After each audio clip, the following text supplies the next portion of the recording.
اس قدر mass production, یہ آئی phone, یہ سب کچھ آپ میں جو بھی استعمال کر رہے ہیں، جس سے یہ اتنی انڈسٹریلائزیشن ہوئی اور یہ پولوشن ہوئی، تو آئی ڈونٹ نو، لیکن گورنمنٹ کو ابھی لوگ کہیں گے فوجی من موجی جو ہے نا، وہ جو دل میں آتا ہے وہ بولتا جاتا ہے.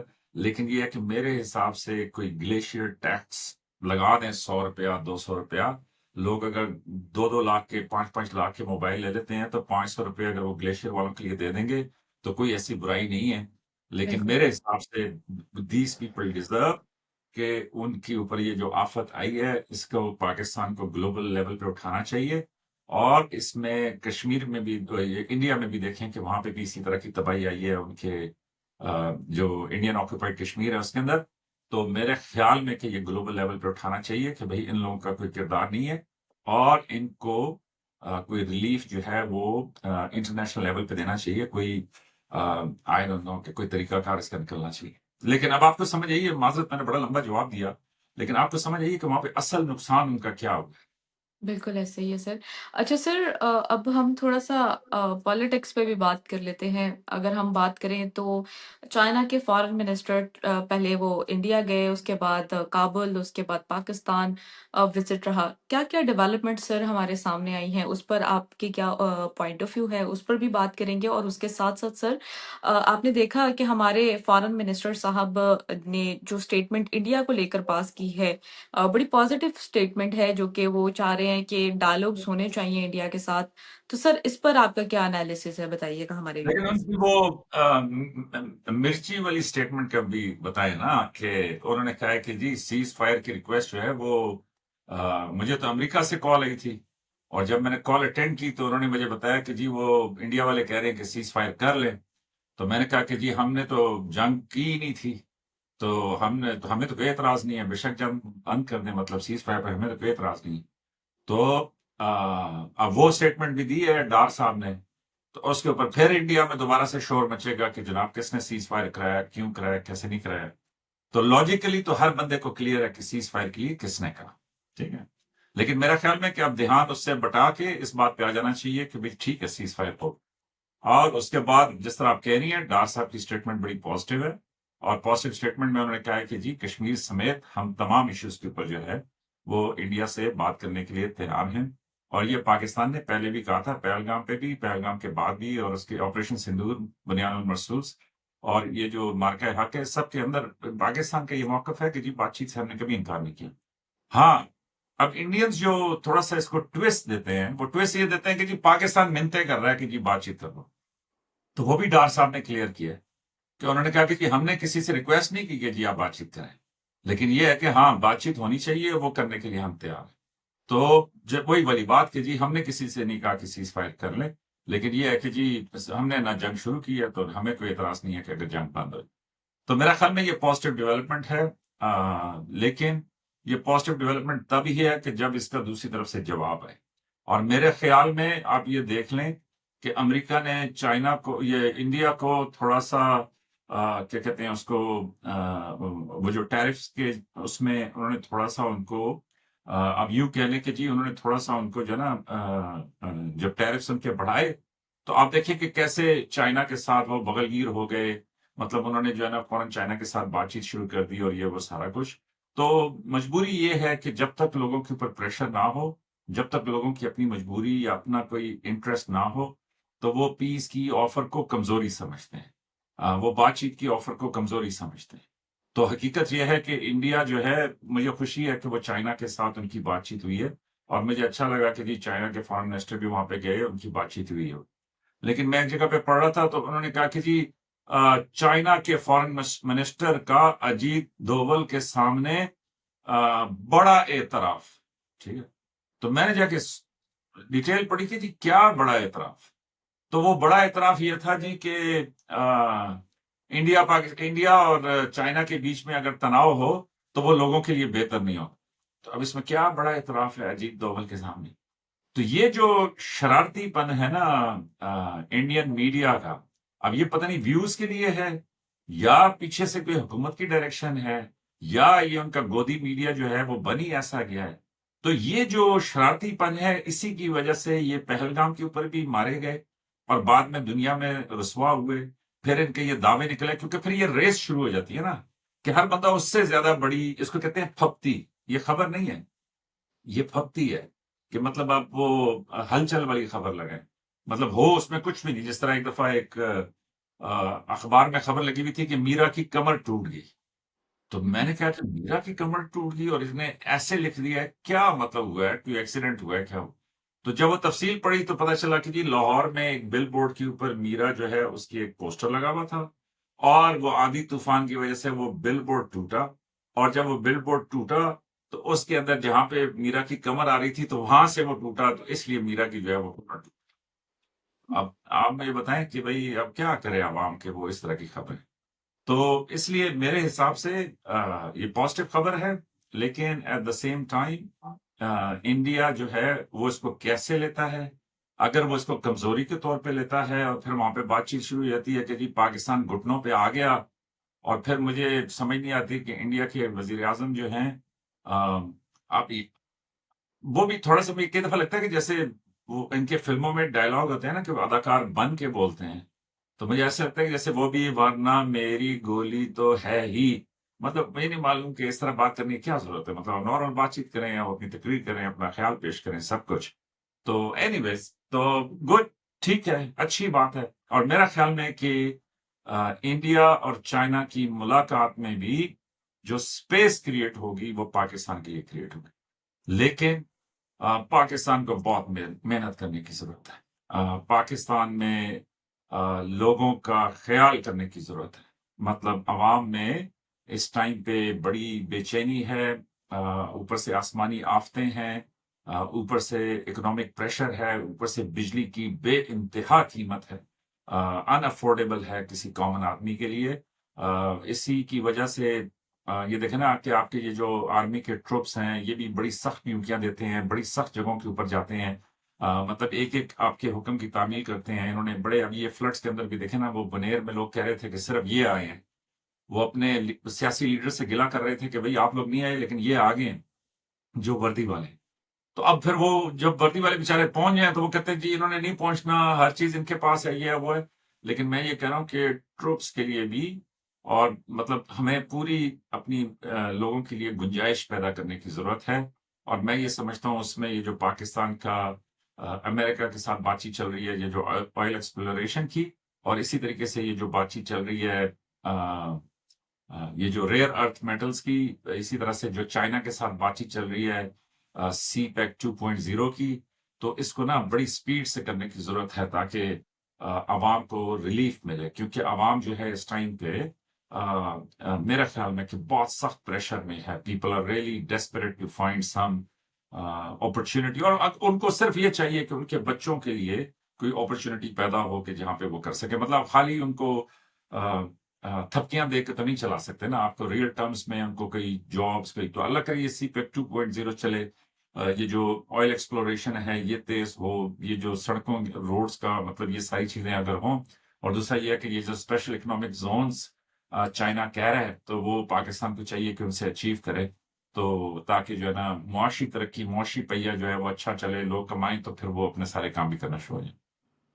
بالکل سر. اچھا سر، آپ نے دیکھا کہ چائنا کے فارن منسٹر پاکستان آئے تھے اور ان کا جو وزٹ رہا اور جو ملاقات ہوئی، سر آپ کیا سمجھتے ہیں کہ اس سے پاکستان کے سی پیک کو بوسٹ ملے گا؟ کیونکہ انٹرنیشنلی تو ہم یہی خبریں سنتے ہیں کہ سی پیک جو ہے وہ پاکستانیوں کا یہ جو پروجیکٹ ہے چائنا کے ساتھ یہ فیل ہو چکا ہے. اس طرح کی بہت ساری باتیں سننے کو ملتی ہیں، تو اس پر آپ کیا کہنا چاہیں گے؟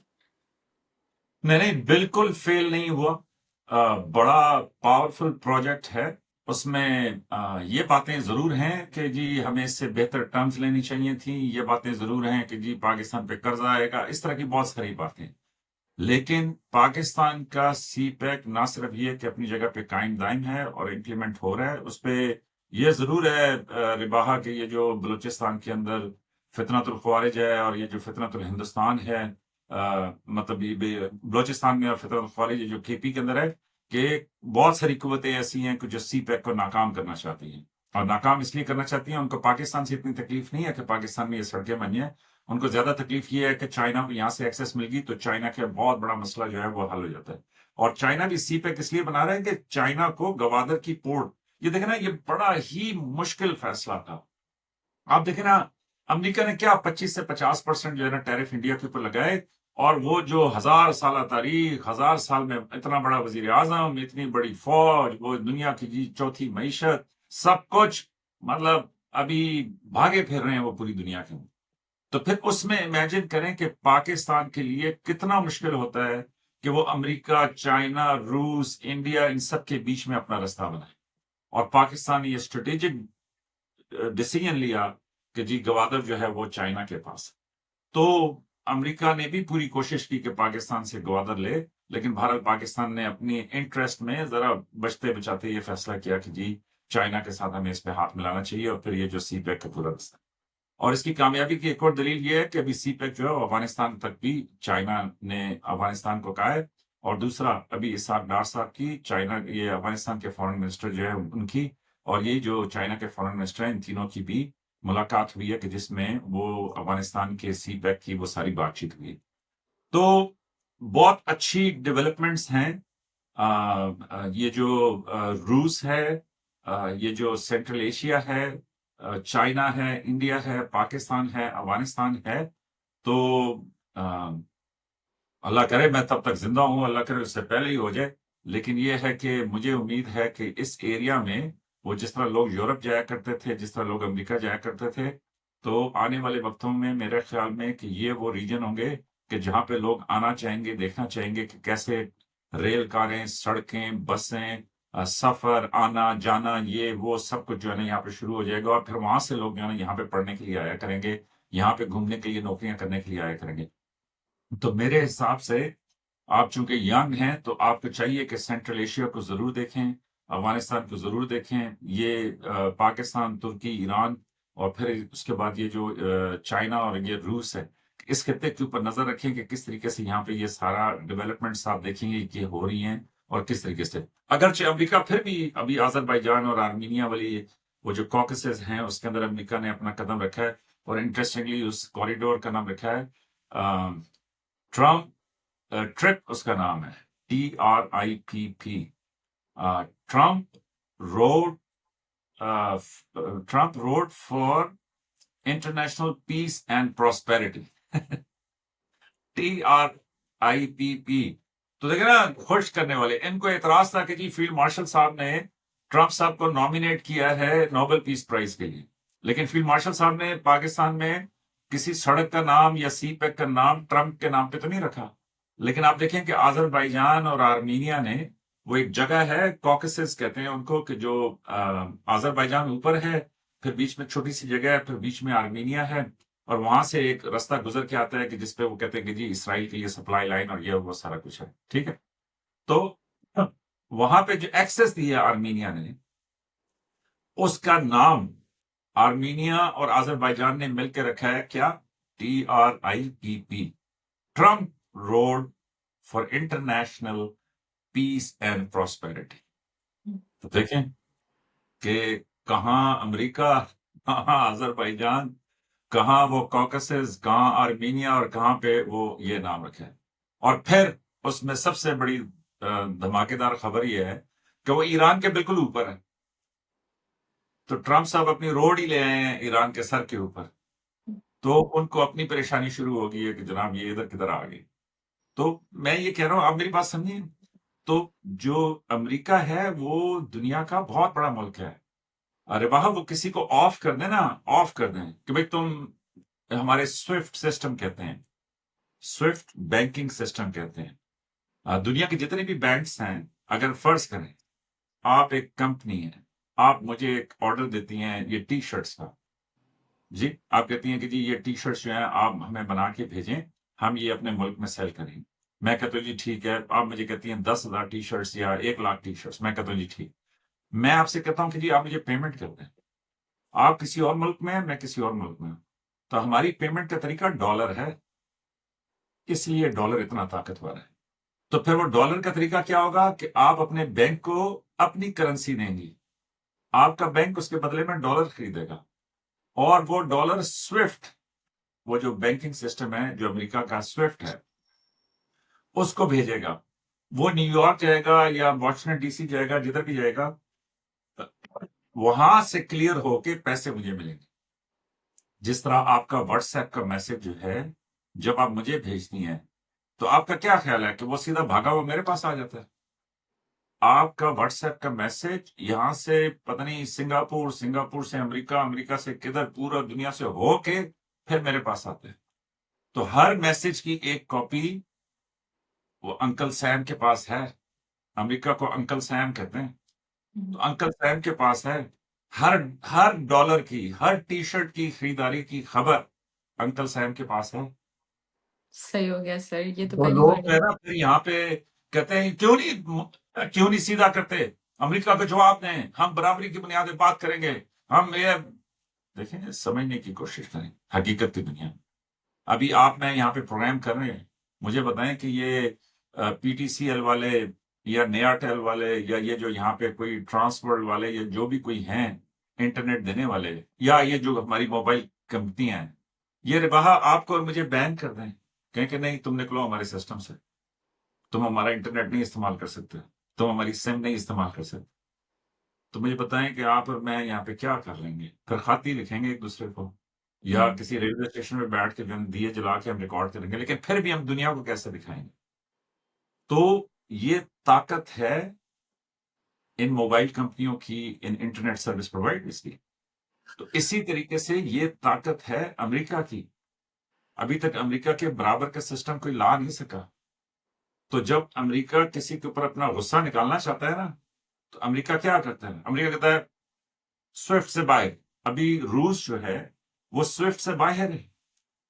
تو اگر آپ نے روس سے تیل خریدنا ہے، کوئی چیز خریدنی ہے، کوئی پیسے منگانے ہیں، کوئی ان کو پیسے بھیجنے ہیں، کوئی طریقہ نہیں.